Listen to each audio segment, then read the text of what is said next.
우리는 로마서 후반부를 통해서 우리 성도가 어떤 삶을 살아야 되는가 하는 교훈의 말씀들을 함께 묵상하고 있습니다. 사도는 우리가 우리의 몸을 하나님이 기뻐하시는 거룩한 산 제물로 드려야 된다, 그렇게 말씀하셨고, 또 우리의 영은 세상의 방식이 아닌 하나님의 기쁘신 뜻에 맞도록 그렇게 맞추어서 어떤 구조화해야 된다. 내 삶이 말씀 따라 살아갈 수 있도록 그렇게 내 영을 새롭게 해가야 한다, 그렇게 말씀하셨습니다. 그래서 사실 무엇보다도 우리가 하나님의 백성으로 산다 하는 것은 개인의 자리를 벗어나서 공동체로서 함께 살아가는 삶을 잘 사는 것이다, 이렇게 말할 수 있습니다. 그래서 우리 하나님의 백성들은 내가 구원을 받은 한 개인이긴 하지만은, 그러나 하나님의 백성의 공동체에 함께 참여하게 되는 것입니다. 우리 서양의 개인주의가 우리 동양 사람들이 생각하는 만큼 그렇게 개인적이지만은 않습니다. 굉장히 공동체 안에서 가족 중심으로 정말 참 잘 살아가는 걸 볼 수 있죠. 제가 이제 호주에 우리 교수로 대하신 분, 할아버지 96세, 할머니 90세 되신 그런 가정하고 이렇게 교제를 하고 있는데, 그러다 보니까 돌아가시면 그 집을 아들이 물려받게 하고, 그러면서 지금은 우리 자녀들이 다 내 주변에 살아가지고 내가 너무 행복하다, 그렇게 말씀하시는 걸 보죠. 그러니까 서양이 개인주의를 강조하지만 그럼에도 불구하고 개인적으로만 살잖아요. 오히려 이런 개인적인 삶은 훨씬 더 동양에서 좀 심한 것 같아요. 우리는 막 그냥 옛날에 공동체로 살아오다 보니까 막 지긋지긋하다 이래가 막 내 개인이 뭐든지 내 마음대로 하면 안 되나, 그런 게 개인주의가 아닌데 조금 우리식으로는 좀 다르게 이해하는 것 같습니다. 물론 우리 신앙인도 마찬가지입니다. 개인이 중요합니다만은 사실은 내 개인이 함께 모여서 하나님의 교회의 공동체가 된다고 하는 것, 그걸 잘 이해하고 살아가는 것이 필요합니다. 그래서 사도 바울이 제일 먼저 이야기했던 것은 공동체로서 서로가 서로를 지체로 받아들이면서 사는 것을 익혀야 한다고 가르친 거죠. 주신 은사와 자기에게 맡겨주신 그 직분의 범위 안에서 생각을 하고, 생각은 영의 기능이죠. 영적으로 그 범위 안에서 내가 하나님 내게 주신 것들로 섬기고 충성되게 살아가는 것이, 그것이 성도의 삶이다, 그렇게 먼저 이렇게 이야기를 해주고 있는 것입니다. 그런 점에서 우리가 항상 하나님 앞에서 공동체 안에 내가 어떻게 살아갈 건가, 이것이 영적인 것입니다. 개인의 문제를 고민한다는 것은 개인적인 것입니다. 그러나 공동체적인 일을 생각하기 시작하면 그때야 비로소 영적인 사람이 되는 것이다, 그렇게 우리가 생각해야 되죠. 그러고 난 다음에 이제 로마서 12장은 짧은 잠언 형식, 우리가 아포리즘이라 그렇게 부르는데 짧은 경구 형식으로 몇 가지의 중요한 공동체적인 삶에 대해서 이야기를 해주고 있습니다. 그래서 이번 4월 한 달 동안은 이 말씀을 한 세 부분으로 좀 나누어서 그렇게 매주 좀 살펴보고 은혜를 나누려고 합니다.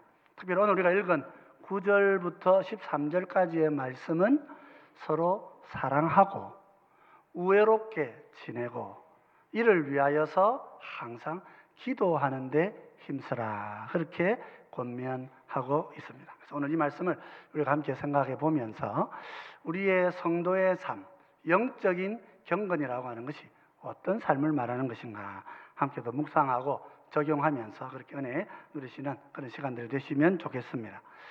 우리 하나님은 삼위일체 하나님이십니다. 이 말, 하나님이 한 분, 본질의 신성의 한 신성을 하나님이 갖고 계신 분이시다, 하나님의 본성적인 신성이 있다, 그런 뜻이기도 하고, 동시에 하나님께서는 세 인격으로 존재하신다, 그런 뜻이기도 합니다. 그래서 하나님이 한 분이시다 고백할 때 우리가 세 분이 연합하여 한 공동체를 이루시는 것이다, 이런 개념으로 이해하는 것이 좀 더 적절하다, 이렇게 볼 수 있죠. 하나님께서 사람을 지으실 때에 남자만 짓지 않으시고 남자와 여자를 지으셔서 둘이 하나가 되게 하십니다. 한 몸을 이루어서 하나의 공동체가 되게 하시는 거예요. 그래서 부부라고 하는 것은 숫자적으로는 복수이지만은 또 다른 관점에서 보면 집합명사라고 해서 부부라고 하는 한 단위의 단수가 되는 거죠. 하나님께서 그렇게 우리를 부르셨다 하는 것입니다. 그래서 공동체적인 삶이 하나님의 존재에서 그러하고 우리에게 보여주는 삶에서도 그러하다는 걸 우리가 알게 됩니다. 이것은 실제로 죄의 문제도 마찬가지입니다. 우리가 하나님 앞에 범죄했다고 말할 때에는 내가 하나님께 죄를 범했습니다 하는 것으로 끝나지가 않습니다. 죄는 항상 공동체를 파괴합니다. 아담과 하와는 서로를 내 뼈 중에 뼈요 살 중에 살이다 그렇게 노래를 불렀지만은 막상 범죄해서 하나님 앞에 설 때는 저 사람 때문에 그랬고 하나님이 지어주신 저 사람 때문에 내가 죄를 지었습니다. 서로를 탓하고 공동체의 관계를 깨뜨리게 되는 것을 볼 수 있지요. 공동체를 깨뜨리는 것, 죄의 열매는 그런 모습을 가진다 하는 것입니다. 우리 예수님께서 사람의 몸을 입고 오셔서 우리를 하나님과의 관계 아래에서 저렇게 하나님과 우리가 연합하도록 중보자로 오셨을 때에 주님께서는 우리와 아버지와의 관계만을 회복시키시는 중보자는 아니셨어요. 분명히 주님은 아버지와 우리의 관계를 회복시키시죠. 그러나 동시에 주님은 우리 서로의 깨어진 관계도 회복해 주시는 분이십니다. 에베소서 2장 14절은 이렇게 이 관계를 이렇게 설명합니다. 그는 우리의 화평이신지라 둘로 하나를 만드사 원수된 것 곧 중간에 막힌 담을 자기 육체로 하시고 이렇게 말씀하셨을 때 화평이 되신 예수님은 하나님과 우리의 관계 사이에 화평이시기도 하시면서 우리 사람과 사람 사이의 관계에도 화평이 되신다 하는 것입니다.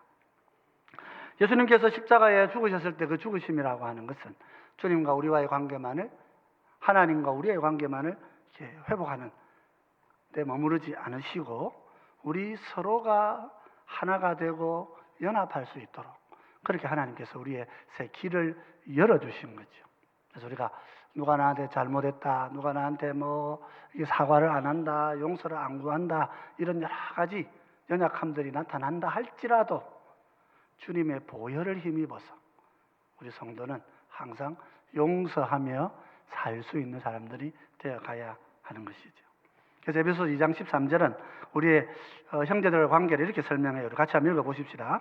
이제는 전에 멀리 있던 너희가 그리스도 예수 안에서 그리스도의 피로 가까워졌느니라. 예수님께서 우리의 관계는 어떤 관계라면 멀리 있던 관계가 그리스도의 보혈 때문에 가까운 관계가 되었다. 그렇게 말씀하고 있는 것이죠. 그래서 우리는 주님 안에서 하나님 아버지와의 가까운 관계를 지향해 가야 됩니다. 동시에 주님 안에서 그 보혈의 능력을 가지고 내 옆에 나와 함께 계신 분들과 가까운 관계를 가지려고 힘을 써야 하는 것입니다. 교회 공동체를 뒤로하고 교회는 그렇고 나는 어디가 더 좋아? 아무래도 위험하시죠. 영적으로 하나님이 말씀하시는 관계를 뒤로하고 다른 관계를 더 찾아가는 것이 될 수 있습니다. 물론 좀 관계적인 또 상처가 있을 수 있기 때문에 그런 모습들을 우리가 이해하지 못하는 바는 아니라 하더라도 우리 성도들이 하나님 앞에 살아갈 때에는 항상 어떻습니까? 하나님의 백성들과의 관계를 가까이 하고 살아가야 한다 하는 것입니다. 우리 주님께서는 그렇기 때문에 중생한 우리에게 공동체의 관계를 사랑하며 섬길 수 있도록 은혜를 베풀어 주신다 하는 것입니다. 중생한 성도의 특징은 무엇입니까? 그것은 하나님의 백성의 공동체를 알고 그곳을 향하여 섬기고 거기 있는 사람들과 함께 하나님의 의를 이루어 가기를 기뻐하는 것이라 그렇게 말할 수 있죠. 그래서 로마서 12장 9절은 이렇게 말씀하고 있습니다. 사랑에는 거짓이 없나니 악을 미워하고 선에 속하라. 사도가 말하는 것이 뭡니까? 우리가 함께 공동체 안에서 서로 지체의식을 가지고 살아갈 때에 염두에 둬야 할 것, 물론 첫째는 뭡니까? 자기의 은사와 직분의 범위 안에서 섬기는 것입니다. 두 번째는 사랑하며 사는 거란 말이에요.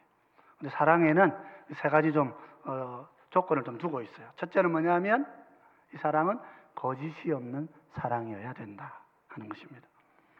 이 거짓 없는 사랑, 어떤 게 거짓 없는 사랑입니까? 성경적으로 이렇게 볼 때 거짓 없는 사랑은 위선적이지 않은 사랑을 말합니다. 나의 사랑이 보상을 바라고 하는 사랑이 되지 않아야 된다는 거죠.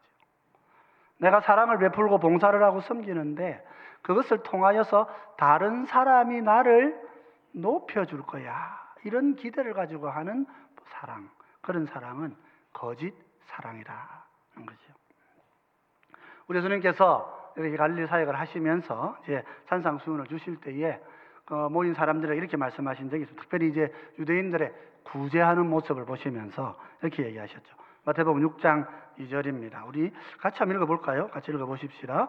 그러므로 구제할 때에 외식하는 자가 사람에게서 영광을 받으려고 회당과 거리에서 하는 것 같이 너희 앞에 나팔을 불지 말라.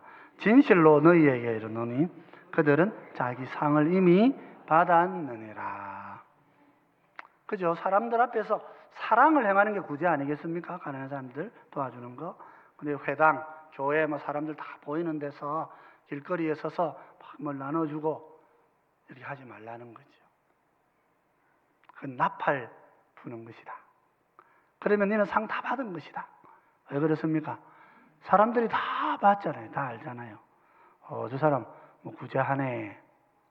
일부러 그런 거 생각하고 회당과 거리에서 그렇게 봉사하면 그건 거짓된, 위선된 사랑인 거죠. 그 사랑은 어떤 겁니까? 은밀한 중에. 어쩌면 오른손이 하는 일을 왼손이 모르게. 그런 게 가능합니까? 불가능한 거예요. 오른손이 하는 일을 왼손이 모를 수가 있습니까? 그건 불가능한 일이죠. 예수님께서 과장법을 쓰셔서 어떤 걸 강조하시는 겁니까?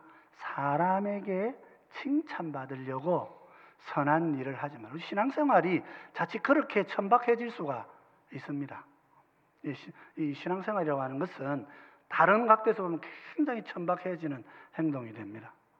사람한테 좀 아이고 니 영적이네, 니 경건하네 이런 말 듣고 싶어가지고 그런 유혹으로 뭘 하는 경우가 있는 거예요. 예수님께서 유대인들, 특별히 이제 바리새인 지도자들을 향하여서 정확하게 그 부분을 말씀하신 거예요. 그 내면은 사람들을 향하여 갈망하는 뭔가 보상을 강력하게 바라고 있으면서 외적으로 경건한 행동을 한다는 거죠. 그런 거짓된 행동들이 교회 안에 있으면 안 된다. 사랑은 하되 거짓된 것을 추구하지 않도록 조심해야 된다 하는 것입니다. 사실 쉽지 않지요. 여기 더해서 무슨 말씀하십니까? 악을 미워하고 선에 속해야 된다. 그렇게 얘기합니다. 좀 어려운 개념적인 추상적 개념인 것 같습니다만 좀 쉽게 설명하면 이런 거죠. 다른 사람에게 유익이 되게 하고 그 사람에게 해가 되지 않도록 사랑을 행하는 거죠. 사랑이라는 이름 앞에서 사랑이라는 이름을 가지고 그 사람에게 해가 되는 일을 요구할 수도 없지 않겠나 말이죠. 그래서 우리가 하나님 앞에 살아갈 때의 타인과의 관계, 특히 성도들과의 관계는 나의 유익을 위하여 보상을 바라고 다른 사람에게 해를 가하는 일들을 하지 않으며 사는 것, 그것이 가장 귀한 성도의 사랑의 삶이라 하는 것입니다. 내가 사랑이라고 이름 붙인다고 사랑이 되는 게 아니잖아요. 그죠? 내가 사랑으로 행했다면 상대방이 기뻐하고 감사할 줄 알 때, 그게 이제 진정한, 물론 또 어려서 깊은 뜻을 잘 모를 수도 있습니다.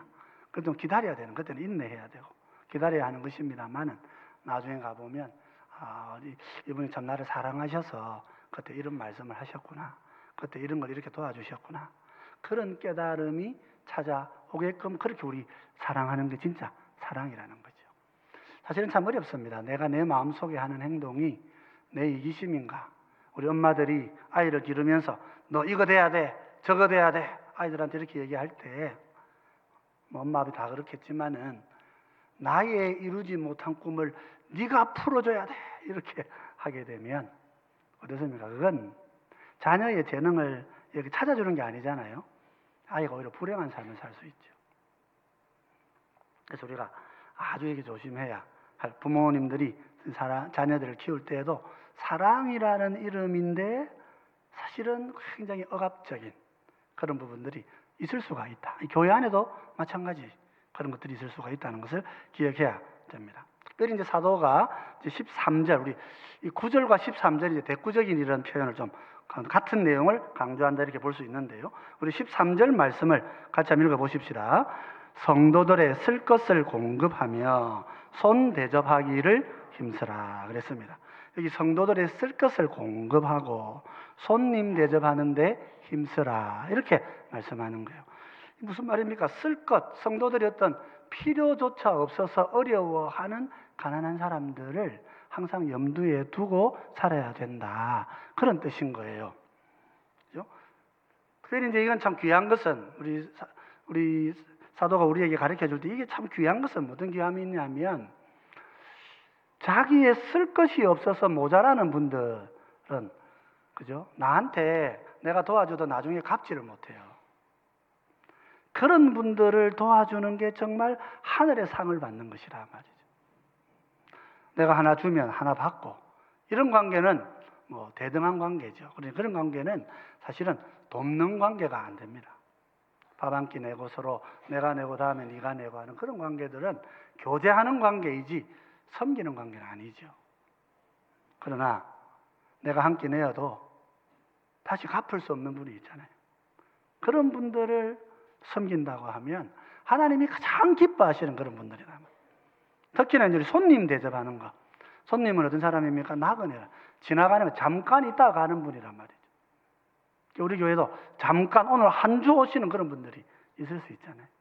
잠깐 한 주 오는 거 아이고 저 사람 다음 주에 안 올 거니까 막 내버려 놔둔다 그러면 그럼 그건 하나님이 원하시는 게 아니라 하는 것입니다. 잠깐 있다가 가는 사람도 환대해야 된다. 환대. 이 사람에게 필요한 것이 없는가? 뭐가 필요하노? 우리 오늘 뭐 먹을 것 좀 준비했으면 호주머니에 넣어주고 그러면서 그분이 우리 교회 오면서 따뜻한 대접을 받았다.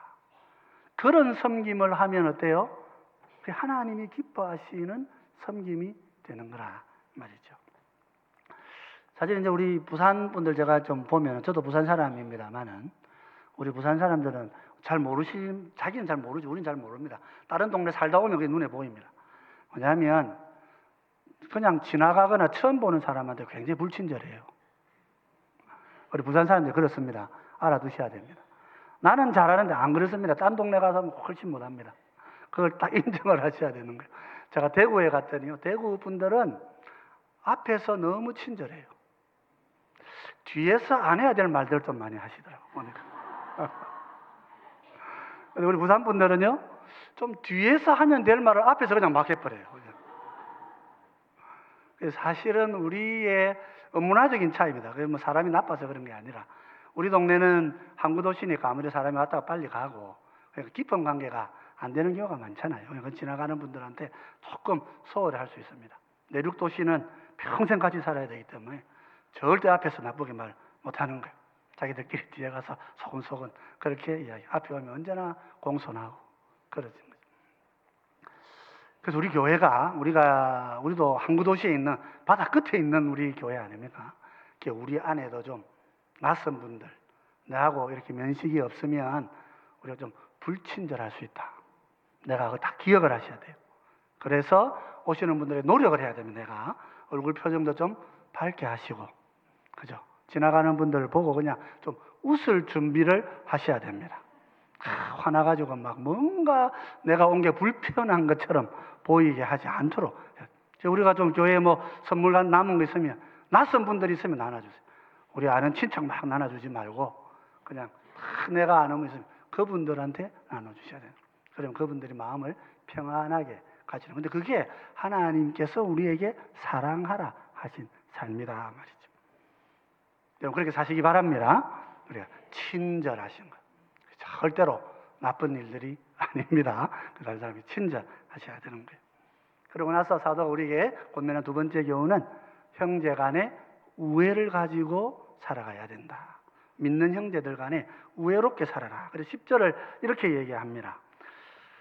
형제를 사랑하여 서로 우애하고 존경하기를 서로 먼저 하며. 그렇죠. 여기 형제 사랑하여 서로 우애한다. 우애라는 말을 필로스텔게라고 그렇게 얘기했어요. 가까운 친척들하고 아주 부드러운 관계로 친밀하게 지내는 걸 말하는 거예요.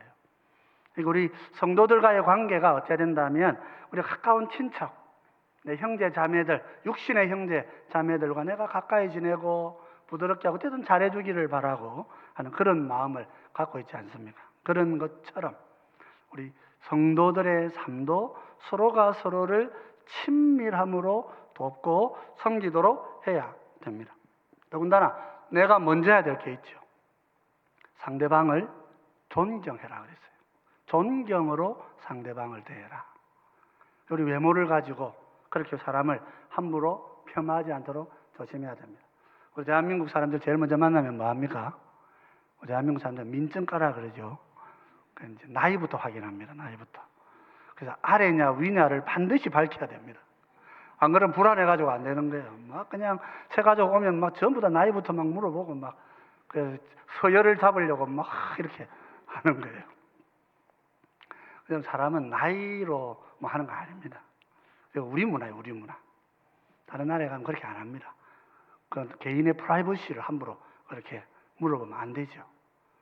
나이가 어떻든지 간에 직업이 어떻든지 간에 우리가 그 사람을 만나면 그분을 있는 그대로 인격대로 내가 존귀히 대해주면 되는 거지요.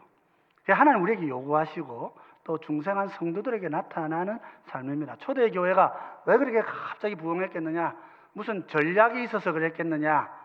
두 가지가 있었다고 봅니다. 성령님이 간섭하신 거예요. 성령의 간섭하심이 본질인데 두 가지로 나타나요. 하나는 은사와 능력으로 병을 고치고 문제 있는 문제들이 해결되면서 복음이 전파됩니다. 또 하나는 뭐예요? 인격이 바뀌는 거예요. 저 사람 인격이다.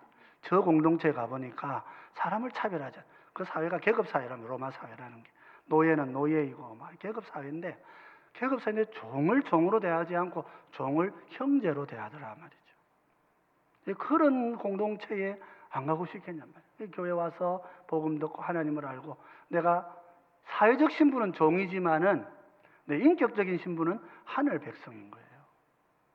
사도들이 와서 형제님 자매 이렇게 말해줄 때 그 삶이 얼마나 큰 위로와 세상에서의 모든 생기. 주로 누가 노예입니까? 전쟁에서 포로로 잡혀온 사람들 아닙니까? 고향 떠나가지고 강제로 와가지고 거기서 종처럼 그렇게 살아가던 그 사람들에게 이 복음이 전파됐을 때 팍스 로마나라고 하는 팍스 로마나라는 것은 로마의 평화, 로마 시민권을 가진 사람들의 평화를 위해서 주변 모든 나라를 지배하고 자원을 침탈하는 그런 사회란 말이죠. 그 사회 속에 가장 낮은 사람들을 존귀한 형제로 받아주고 그분들을 오히려 선생으로 여겨주고 좋은 은사가 있을 때 좋은 일을 할 수 있도록 자리를 열어주는 공동체의 교회였다는 말이죠. 그런 교회가 되어졌을 때 복음이 널리 전파된 것입니다. 그럼 우리는 말할 수 있습니다. 우리 형제 자매 해주려고 잘 대해주려고 하는데 그 좀 보면 좀 못된 형제가 있단 말이에요. 저 성질 좀 나쁜 전 동네가 한번 갈봐줘야 되는 그런 사람이 있단 말이죠. 우리 안에. 그거 어떻게 해야 됩니까? 그런 경우는. 그래서 그런 분들을 위해서, 그런 고민을 가지신 분을 위해서 11절 말씀이 있는 거예요. 자, 11절 말씀 같이 한번 읽어보십시다. 부지런하여 게으르지 말고 열심을 품고 주를 섬기라. 사실 어떻게 보면 이 말씀은 게으르지 마라, 또 열심으로 주님을 섬기라 이런 말씀으로 보여집니다. 근데 이제 존 칼빈이 이 본문을 주석하면서 뭐라 그랬냐면은 이 게으름의 자리가 어떻게 나타나느냐 하면 부족한 사람들을 볼 때 교회 공동체 안에 뭔가 저 사람은 잘못했는데 내가 뭔가 한번 좀 세게 한번 뭐 해야 되는데 하는 그런 사람들에게 사랑을 행할 때에 게으르지 마라 그런 뜻이라고 그렇게 가르치고 있어요. 좀 부족해 보이고 좀 완전해 보이지 않고 꼭 한 소리 들어야 될 것 같은 그분들을 향해서도 사랑을 베푸는데 게을러서는 안 된다. 그분들에게 사랑을 베푸는데 어느 정도냐 하면 열심을 가지고 주를 섬기는 마음으로 섬겨야 된다는 거예요. 이게 이제 예수님께 우리 주님을 잘 예배해야 된다. 그런 일차적인 의미도 있지만 그것이 아니라 그런 섬기는 그 마음을 가지고 좀 못된 사람, 좀 안 되는 사람, 아직까지 성숙하지 않고 교회 안에 오히려 흙탕물을 일으키고 문제가 되어 보이는 그 사람들을 주님을 섬기는 마음으로 뭐하라? 사랑하라. 그렇게 하시는 말씀으로 봐야 된다. 그렇죠, 여러분. 우리가 다 잘하는 사람만 이렇게 존귀하게 여긴다면 그건 참 사랑이 될 수 없는 거죠. 형제간에 우애 있게 지낸다, 건강하다, 괜찮다, 뭐 성격 좋다, 다 좋아서 한다면 그건 참된 섬김이 아니라는 거죠. 참된 섬김은 어떤 섬김입니까? 끝까지 잘 못할지라도 온전하게 대해줄 줄 아는 그것이 진정한 성도의 섬김이라 말이죠. 사도 바울은 에베소서 5장 16절에서 이런 말씀을 교훈하고 있는데, 여기 보면 우리 잘 아는 말씀입니다. 세월을 아끼라, 때가 악하니라 그랬습니다. 여기 보면 이제 days are evil, 그렇게 우리의 살아가는 날들은 매우 악하단 말이죠. 지금 시대가 악한 시대다. 그렇기 때문에 우리 성도들은 세월을 아껴야 된다, 시간을 구입해야 된다, 이렇게 말하고 있어요. 이때 시간은 어떤 시간이냐면 카이로스라고 하는 시간. 이제 헬라어는 시간 나타내는 단어가 몇 단어가 있는데, 이제 그 중에 하나가 이제 카이로스, 또 하나는 크로노스입니다. 크로노스는 일반적으로 흘러가는 시간을 말합니다. 이제 카이로스는 어떤 거냐면 특별한 의미 있는 때를 말하는 거예요. 그러니까 세월이 악한데 하나님께서 우리에게 매우 중요한 의미 있는 시간들을 주신다는 거예요. 그러면 그 시간을 돈을 내서 빨리 사라, 그 말이에요. 그게 무슨 말이냐면 하나님께서 악한 자든 선한 자든 나에게 의를 행하고 살 수 있도록 기회를 주신다는 거예요. 카이로스를 주실 때 이걸 가지고 저게 나쁜데 안 좋은데 이런 거 따지지 말고 즉시로 선을 행해라.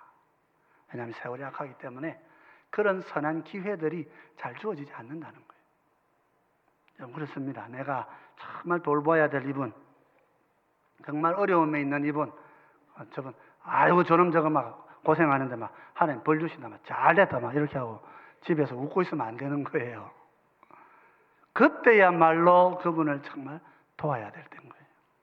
어려움이 있을 때, 좀 잘 못하지만 그런 분들까지도 내가 하나님 내게 주신 선한 때라고 생각하고 세월을 아껴서 섬겨야 하는 거예요. 그게 하나님께서 주신 세월을 아끼는 삶이다 말이죠. 단순하게 시테크로 생각하시면 안 되고, 이것은 하나님이 우리에게 카이로스를 주실 때에는 놓치지 않고 섬겨도록. 그래서 우리 주변에 필요를 가진 사람들, 지나가는 손님일지라도, 혹은 잘 모르는 낯선 사람일지라도, 혹은 정말 나한테 아무것도 보상할 수 없는 그런 힘없는 분이라 할지라도 그분을 섬기는 기회를 주셨다, 이게 마음에 딱 붙잡고 그렇게 섬기게 되면 하나님이 기뻐하시는 삶을 사는 것이라 말입니다. 그러고 보면 어떻습니까? 사랑하고 우애하는 삶은 힘든 삶입니다. 우리의 연약함이 사실은 그러니까 잘 사라지지 않는 거죠. 몰라서 그런 건 아닌데. 그래서 우리가 하나님께서 우리에게 항상 권면하시는 게 뭡니까? 신령한 은혜들을 항상 구해라고 말씀하시는 거예요. 주님께서는 하늘 문을 열어 놓으시고 우리에게 신령한 은혜를 공급해 주시는 것입니다. 그래서 12장 12절은 이렇게 권면하고 있습니다. 소망 중에 즐거워하며 환난 중에 참으며 기도에 항상 힘쓰라, 그렇게 말씀하는 거예요. 그럼 소망은 어디 있어요? 소망은 이 땅에 있는 것이 소망이 아닙니다. 성도의 소망은 주님 재림하시는 날 내 몸이 부활하여서 하늘에 있는 영과 다시 만나서 하나님의 영광의 새날을 살아가게 되는 그 영광이 나의 소망인 거예요. 주님께서 우리를 바로 그 영광의 날로 이렇게 데려가지 않으시고 구원하셔서 세상을 살라고 하시는 이유는 뭐예요? 이 땅에서 소망이라는 걸 알고 주님의 그 날을 소망하면서 하나님의 의를 행하고 살 기회를 주시는 거죠. 하나님의 자녀로서 살 기회를. 그러면 환난 가운데 우리가 견뎌내는 힘이 생길 수 있습니다. 그리고 항상 뭐합니까? 기도에 힘쓰는 것이죠. 내가 할 수 없기 때문에 내 힘으로는 다 사랑이 안 되니까, 그러니까 주님의 은혜를 구해야 되는 거예요. 여러분, 기도를 환난이나 어려움이 생겼을 때 이 문제를 해결하기 위한 그런 것에만 기도를 사용하시면 안 되는 거예요. 기도는 내 인격의 성장을 위해 기도해야 되는 거예요. 내가 사랑하고 내가 정말 우애롭게 살 수 있는 인격이 되도록 기도해야 되는 것입니다. 오늘 우리 본문은 다루지 않지만 뒤에 가보면 원수도 네 손으로 갚지 말라 그러셔요. 더 나아가서 원수를 사랑하라 그렇게 말씀하셔요. 그게 가능합니까? 어려운 일이죠. 우리 손양원 목사님 순교한 두 아들 감사 제목도 9가지 우리 교회도 붙여놨는 일 한번 꼭 한번 읽어 보십시오. 미국에 공부하러 갔던 아들 천국에 불러주시니 감사합니다 그랬어요. 아들 미국에 유학 보내려고 했는데 그때 그냥 총 맞아서 이렇게 목숨을 잃게 되었던 거죠. 이 아들을 죽인 원수를 양자로 입양합니다. 이 과정이 쉽지 않았겠습니다. 쉽지 않은 과정이죠. 얼마나 고통스럽겠어요. 목사님께서 아들 장례식 할 때 한 2번 정도 까무라치셨다 그런 기록이 있습니다. 제가 그렇게 읽은 기억이 있습니다. 그러니까 장례식에 아들을 먼저 내보내면서 아들 미국 가려고 했는데 한 천국 데려가셨으니 감사하고 그리고 다음에 9가지가 쭉 다 이렇게 열거가 되어 있습니다. 하나들 순교하는 것도 영광인데 두 아들 데려가시니 감사합니다. 이 장례식에 쓰러지시면서 그렇게 하신 거예요. 이거 어떻게 그렇게 할 수 있겠습니까? 사랑한다는 것은 또 우리가 우애롭게 지낸다고 하는 이것은 내 힘으로 다 이루어지는 일이 아닌 거예요. 그리고 어떻게 해야 됩니까? 항상 하나님께 기도할 수밖에 없는 거지요. 우리가 믿음으로 서로 사랑한다는 거 몰라서 안 하는 게 아니잖아요. 그러나 우리가 사랑하고 우애하기 위해서는 영적인 은혜가 필요한 것입니다. 그래서 기도의 문을 하나님이 열어놓으시는 것입니다. 사랑한다고 함께 결혼한 부부도 갈등이 있는데 내가 예수님 앞에 세례받고 회개하고 돌이켜서 하늘 백성이 되겠다고 말하고 한 공동체를 이루었지만은 우리 안에 부족함이 있다는 거죠. 그래서 주님께서 하늘 문을 열어놓으시고 우리로 하여금 기도해라. 너희가 간구할 때에 내가 함께 할 것이고 너희가 간구할 때 내가 은혜와 능력으로 같이 하실 것이다. 그렇게 약속해 주시고 계시는 것입니다. 그럼 사랑하는 성도 여러분, 우리 예수님을 구주로 모신 우리 그런 중생한 성도들에게는 비록 부족하지만은 새로운 삶의 열매들 하나님 맺어 주시는 거예요. 나 혼자 신앙생활 잘하는 거 그런 신앙생활은 존재하지 않아요. 예수님 믿고 저 산에 가야지. 산에 가면 내가 사람들하고 안 부딪히고 잘 살지 않겠나. 한 20년 도 닦고 내려와서 다 내려오면 첫날에 바로 무너집니다. 그 죄성은 없어지는 게 아니기 때문에 산에 간다고 없어지지 않아요. 그리고 면벽군연 그런 말이 있잖아요. 스님들 도 닦고 산에 가서 왔는데 내려와 보니까 그냥 여자들 있는 집에 가보니 그냥 여전히 끌리더라 그 말이죠. 그렇습니다. 우리 연약한 육신을 가진 우리들이란 말이죠. 그래서 우리 항상 기도해야 되는 거예요. 참 사랑하며 살기를 위해서 기도하셔야 돼요. 여러분 기도하실 때 내가 사랑할 수 있도록 기도하고 계십니까? 내가 정말 우애롭게 살 수 있도록 기도하십니까? 내가 정말 아무 보상 안 주는 사람을 섬길 수 있도록 기도하고 계십니까? 지나가는 나그네를 정말 사랑으로 내가 대하고 우리 집에 있는 거 막 퍼주는 그런 마음으로 살기를 기도하고 계십니까? 우리 히브리서도 이런 신앙 격려하지요. 히브리 13장 1절 2절 이렇게 얘기합니다. 형제 사랑하기를 계속하고 손님 대접하기를 잊지 말라. 이로써 부지 중에 천사들을 대접한 이들이 있었느니라. 아브라함이 장막 앞을 지나가는 이런 손님들 대접했더니 그분들이 천사들이고 예수님이시라면 구약의 사람의 모습을 입고 오신 주님의 그림자, 주님을 보여주는 그림자적인 그런 환경 상황들이 있죠. 주님이 여호와께서 오신 거예요. 사람 몸을 입고. 그냥 나그네 대접한 것이지만 하나님이 나에게 찾아오셔서 주님을 섬기는 기회를 허락하셨다 하는 것입니다. 자, 그러므로 성도 여러분, 우리 모두도 이제 사랑하고 우애하며 사시는 분들이 되시기 바랍니다. 사실 교회 안에 오시면 여러분 부딪히는데요. 저 사람하고 나하고 부딪히는데요.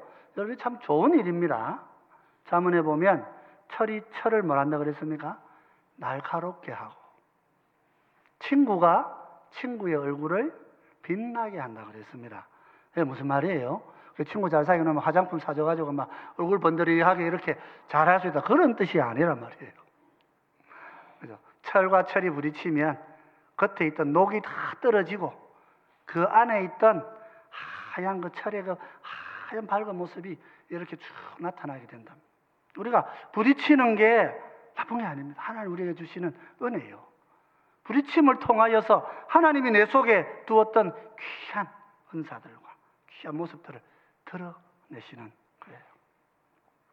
그래서 우리가 항상 기도하셔야 하는 것입니다.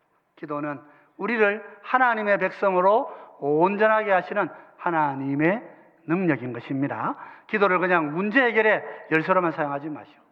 내 인격의 온전함과 정말 내가 사랑하고 우애롭게 정말 형제들을 사랑하고 지나가는 손님을 나그네를 환대할 수 있는 그런 인격으로 서로 친절하게 서로 사랑으로 섬길 수 있는 그런 하나님의 백성이 되도록 기도하시는 여러분 되시기를 바랍니다. 주님은 하늘 문을 여시고 우리에게 그런 은혜를 부어 주시기를 원하시는 것입니다. 우리 함께 기도하시고 거룩한 길을 잘 걸어가시는 주의 백성들이 되시기를 주의 이름으로 축원드립니다.